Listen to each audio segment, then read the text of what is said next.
I'm the ICT director for Cardijn College.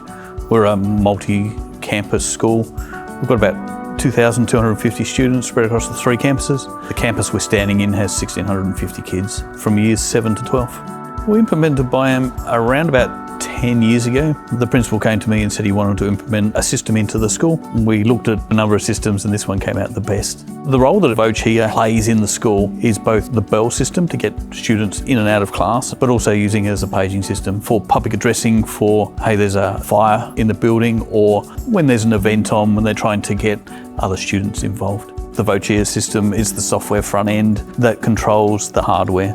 It's fairly straightforward once you get your head across it.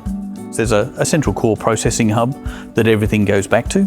This building is connected via IP network back to that core. The device here is both an amplifier and a digital to analog converter. That then goes to the speakers, which are Biamp, which are spread throughout this building. Certainly in a multi-campus school with a high number of students, we've got reception through to apprentices. Having products that you don't have to worry about unless you actually need to make a change is really good. It makes it reassuring that it just works. We had a huge power failure here and at the other campus, the power was out for 6-8 hours. By the time the power came back up, Vocia stuff all just started and worked, which is real nice.